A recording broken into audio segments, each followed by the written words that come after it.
So I'm going to talk about my research on wireless artificial intelligence, and so a little bit of introduction. My name is Keivan Navaie. I'm with the School of Computing and Communication and lead the communication group.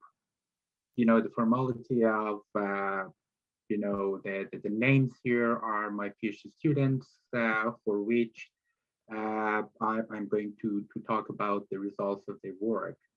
Um so, as I mentioned, wireless AI is a relatively new notion. The first thing first is to talk about this notion, and then I will talk about the idea of wireless intelligence, and talk about some example works on this area. So yeah, wireless realm. I wanted to show you this uh, familiar Etsy illustration of the wireless communication systems, in which you can see, many applications, many vertical industries, and it's basically hard to imagine working without them. Uh, what is important is that basically uh, the radio signals are available everywhere, right? If you go to your, for example, smartphone, look at the setting and wireless communications, you can see a lot of signals from different Wi-Fi access points, and also from different operators, right? So also billions of users and also objects are connected to the internet through wireless communication. And during the last couple of decades, basically advances in communication technology, electronics, and antenna design enabled the use of new parts of radio spectrum, which were not available before for communication, like terahertz communication or what is called a millimeter wave communication. And basically, the push from the industry also convinced the regulatory organizations such as Ofcom in the UK and FCC in the United States to take big steps, releasing these new frequency bands for wireless communications. So let's declutter this rather messy network and see what's going on beneath that. So if you look at what's going on in that complicated wireless communication network, what you can see is basically users are connected to the network or the internet through an edge server or access point or base station, a network of base stations and edge access points. In this architecture, if you look at this architecture, you can see that the mobile edge computing plays a central role, right? So we have servers which can do computation, complex computational operations, and they have a large amount of memory, so storage, right? The good thing about this edge computing and moving toward this kind of architecture is being able to have something like near real-time communications, right? And by real-time, near real-time communication, I'm talking about latencies in order of 20 to 30 milliseconds, right? In 5G, and the one step farther in the next generation, people talking about 1 millisecond of latency. And by latency, I mean sending and receiving data, and within that period there is a processing in between. So you send something, you ask for something, the processing happens in the network, and then the result comes to you. So the whole back-to-back transmission is called latency, and 1 millisecond is only available if you have the whole data and the processing very close to the user. So this edge architecture basically enables further integration of computation and communication. So this is basically happening. We have computation and communication meshed together, and we have a lot of data at the same time. And these data, as you could see in the previous presentations, they are called big data because the amount of that data, the volume of that data is very large. They are in different time scales. There are, in many cases, multidimensional data, and they are hard to process. But the good thing is that having this kind of data and communication is basically, we have data, we have computing, we have communication. And if you look at it, these are the ingredients for AI, right? So we have a very big machine of connected objects. They are connected to each other. They have access to computational and also storage capabilities on the edge servers, and then what happens, what remains to be done is to process that data and extract knowledge and vision out of it. So the ingredients basically are there. So if you look at the mobile edge computing, we have the opportunity to basically use AI or any manifestations of AI like machine learning or deep learning, and use that for making the whole process a little bit more efficient. So this is the first thing comes to the picture. So using or commoditizing physical and signal processing design to overcome the complications we always have with wireless communication, because the wireless channel is varying over time. It is a function of time, space, and also a function of other people's activity in the vicinity. So it's a very complex system. But on top of that, so that was the trivial use of AI, and it has been considered as part of 5G. ITU and other standard organizations are working on the framework for standardization of using AI in the communication systems and making them more efficient anyway.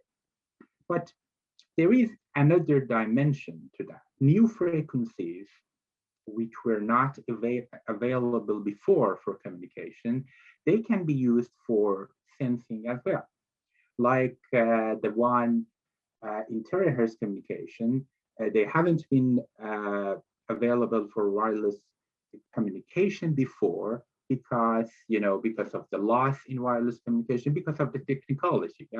Yeah, right. So we couldn't use them because the technology was not there. But the technology is there now, and we can use that part of the frequency for sensing and communication in a simultaneous way. So joint wireless communication and sensing.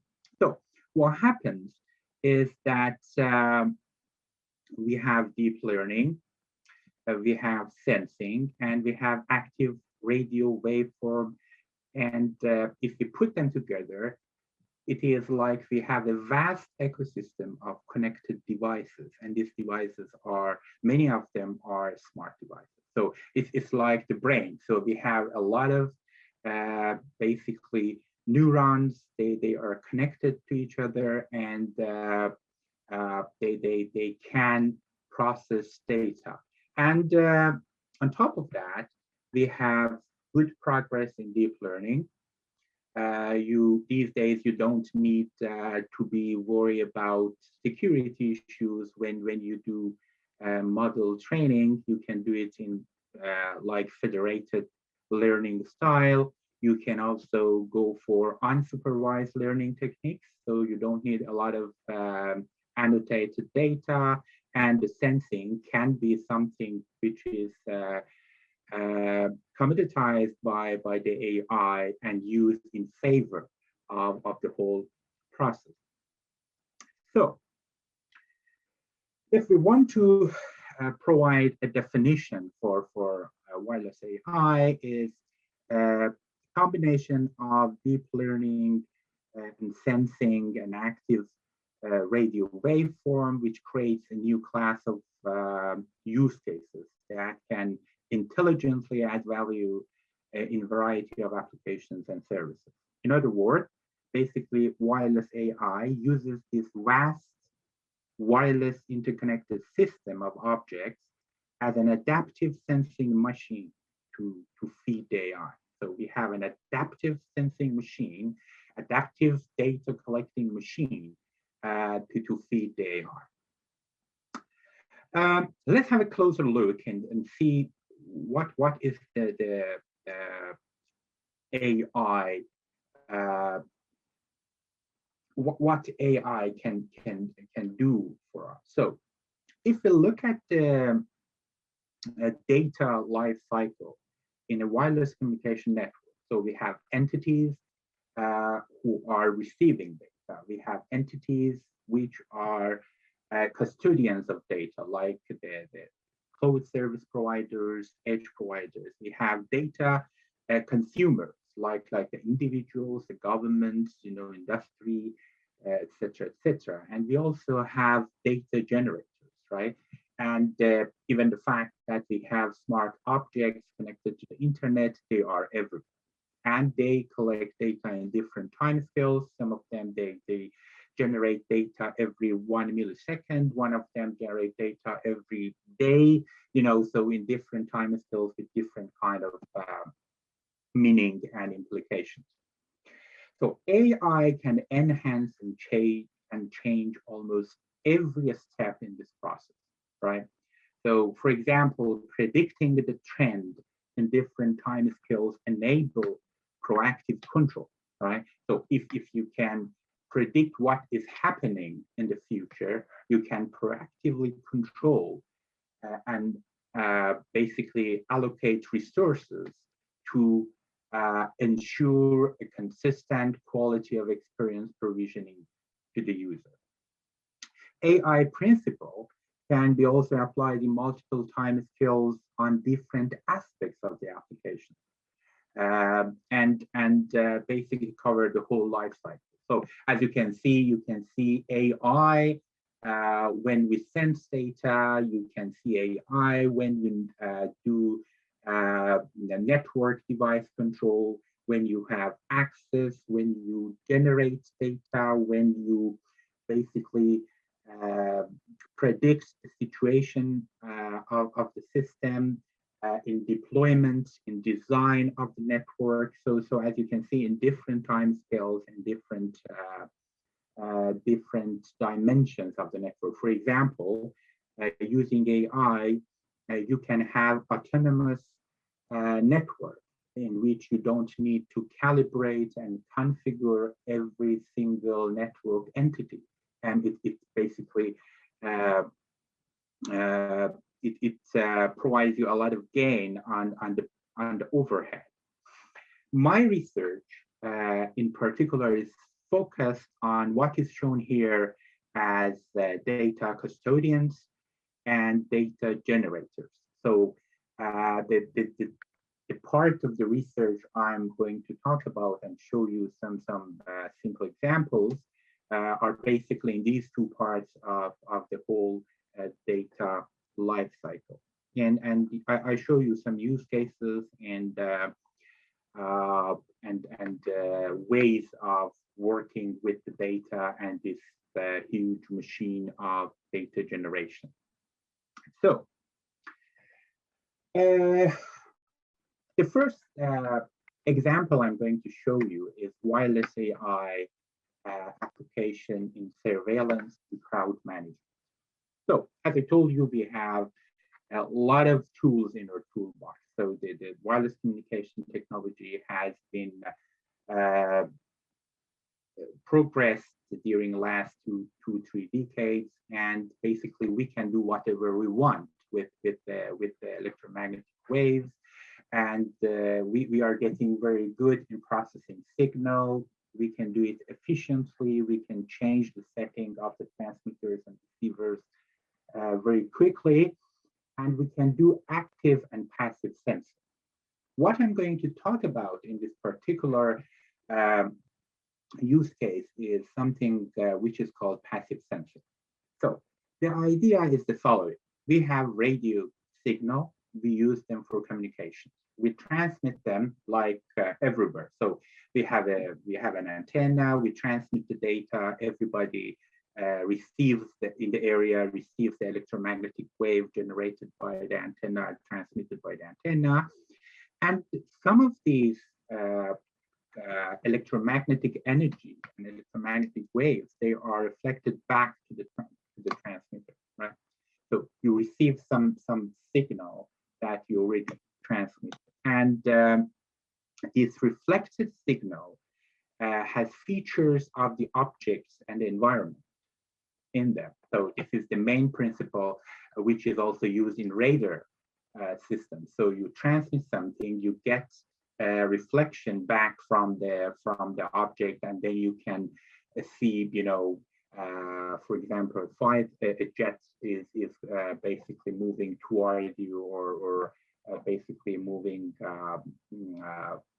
away from you. So the same principle is used here.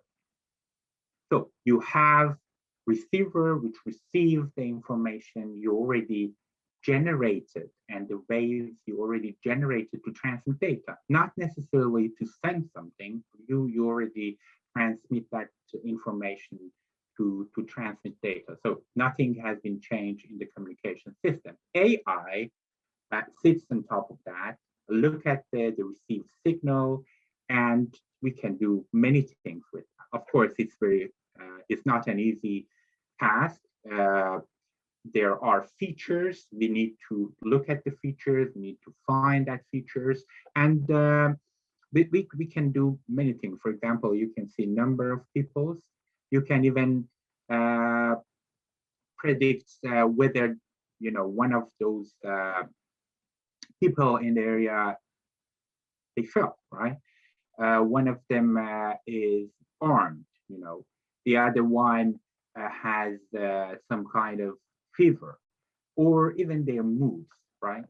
And all of that is done without intervention of camera, and it's not detectable, right? So basically, combination of sensing in various bands, we can do this in a very more complex way. For example, you can do a health check in a shopping mall, or you can do any kind of crowd management. If you are looking for doing surveillance in a very crowded area, you can do that, and this is undetectable, and the security and the privacy concerns are not as serious as what they are in camera intervention. And in many cases, for example, if you look at guns and things like that, and weapons, having wireless communication system is much better than having X-ray detection in terms of exposing the subjects to a deadly radiation. So you don't have that here, but you can do it very easily and in a safe way. The other application of wireless AI, in which and for the previous one, you can there are some references I show you at the end, and you can always go to my webpage on the university website and get the references there. So another application of wireless AI is dependable connectivity. And dependable connectivity means that we have always access to reliable, secure, and timely communication. So, and if you don't have that, it means that you can't basically depend on the communication framework. I mean, for example, if you imagine an autonomous car operating in a crowded road and all of a sudden its connection with the edge or cloud is lost. So you can't depend on that. Of course, dependability is a cross-system kind of concept, but you can focus on connectivity as well. So in many applications, you might need to depend on the connectivity, and if you lose the connectivity along the way, there might be major risks. So AI can help in this kind of application. AI again can commoditize various components of the system and transform and generate basically data into actions which provide basically some kind of dependable connectivity. As you can see, for example, you have models of the objects moving around. You have models of the network and edge servers. So you can proactively plan for whatever eventuality which is going to happen in the future. And by planning ahead, you might significantly reduce the probability of basically getting disconnected from the network and not receiving the data. And of course, on top of that, in a local onboard system, you can set another process which acts as a standby with a degraded kind of quality of operation. The other and okay, you can see my or previous recent work on dependent information exchange if you're interested on the topic. The other one is indoor positioning and navigation, and this is very interesting to know that even though wireless communication has been changed and progressed during last years, indoor positioning is still an open issue, right? So you don't usually have accurate indoor positioning system. Basically, unlike outdoor communication, in which you use satellite signals for references and beaconing and finding the solution, it's very hard to receive those kind of signals indoor because of the loss in the transmission, and it's really hard to do accurate and interoperable kind of indoor positioning by using the conventional systems. What we usually do is something like with fingerprinting. So it's a very primitive kind of approach. So we have a mesh, and in each node, basically we look at the received signal, we measure the amplitude of the signal, and then when you have an object which is located in between, we compare and find the best and most suitable location adjacent to that and make a kind of estimation of the location. So as you can see, it's a very kind of dodgy way of doing that because, of course, the signal amplitude is affected by many things. And even if somebody walks around, a given point, then the amplitude of signal might be affected, or even the furniture setting in the room might change the pattern of the signal received. So there are ways to doing that. For example, looking at the Wi-Fi signals and fingerprinting, but you cannot expect to have a good accuracy. So 2 to 5 meter accuracy is what you can get out of just pure Wi-Fi and signal measurements. If you put AI on the edge, however, and combine different kind of information together. For example, you have some kind of side information about the map of the area, about the setting of the area, about multiple kind of sensors in the area, even the camera in your phone, then you might be able to put them together and find a better estimate for your basically location. In one of our recent works, we managed to do that using AI, a very simple setting, an unsupervised learning setting, and we could get a very good accuracy, sub-meter accuracy with the same setting without adding anything. The only thing we add is some kind of computational complexity, which is already available in the edge of the network, and you can get a very accurate in sub-meter scale accurate positioning in a fraction of millisecond. So it's very quick, and it can be used it can be used in many kind of applications. Another application of AI in wireless communication we are going to talk about, and by the way, these are the works of my PhD students, Emad and Somaya. Another application is basically caching and content placement. Back again to this familiar picture. Okay, there is a communication network. People are connected to the internet through wireless communication, a combination of wireless communication and fixed networks. The fact of the matter is that, about 60% of the downstream traffic in the network, in the internet, is streaming services, right? So streaming services means that you're watching a TV show on the internet, and the content is provided to you through this complex network of objects and smart entities.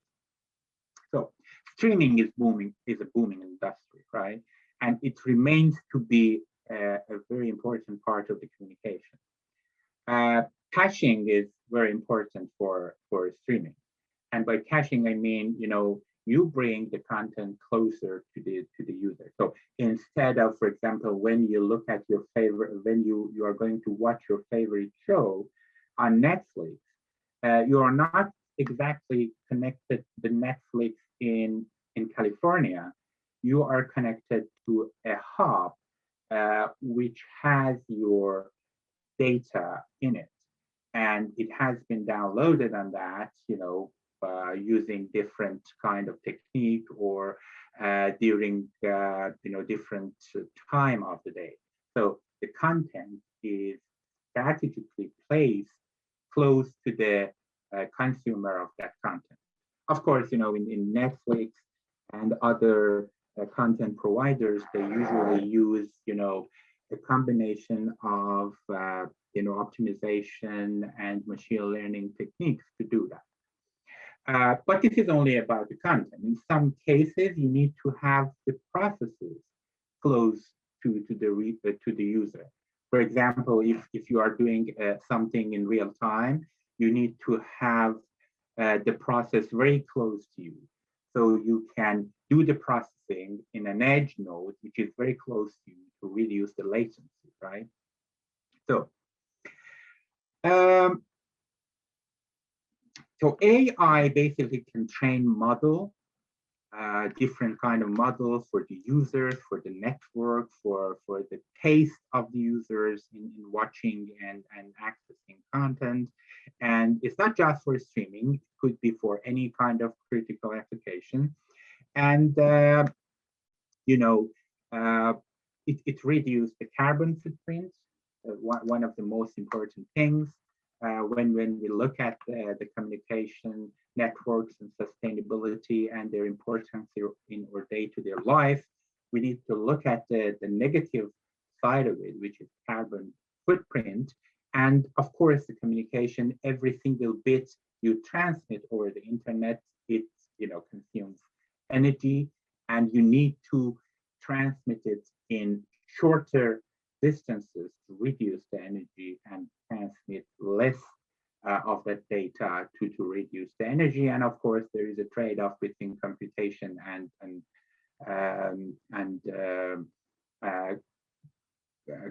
communication, computing and communication, which needed to be taken care of in the whole process. So some preliminary results on caching and importance of caching and using caching can be found in our recent results available on the internet. So this brings us to the last slide. So if as a summary, if I'm going to give you some takeaways, basically we have a vast connected system of intelligent objects, and we already know that radio signals are available everywhere and form a vast ecosystem of smart objects connected to each other. Edge computing facilitates having capabilities for unlimited computing, virtually unlimited computing power and storage capabilities, and AI provides the way to basically use that capability and process the data. The other thing is that basically AI can use this interconnected system as a tool, as a commodity to send, to feed the data into the models and basically change and manage various resources in the network. And we are lucky that we are in the right time in which the technology is there, and many aspects and entities in the wireless communication system can be easily commoditized by the AI, can be monitored and controlled and configured by AI very efficiently and very quickly. Combining deep learning, sensing, and active radio waveforms, basically it creates a new ecosystem, and you can have new classes of use cases, and there are many new services are going to be introduced in the future based on the same concept. So we have data, we have computational capability, we have AI, so we can get different kind of knowledge out of it. I showed you some instances, including crowd management, surveillance, dependable connectivity, indoor positioning, and content placement and caching. You can expect to see many more examples in the future. So it was basically the end of my presentation.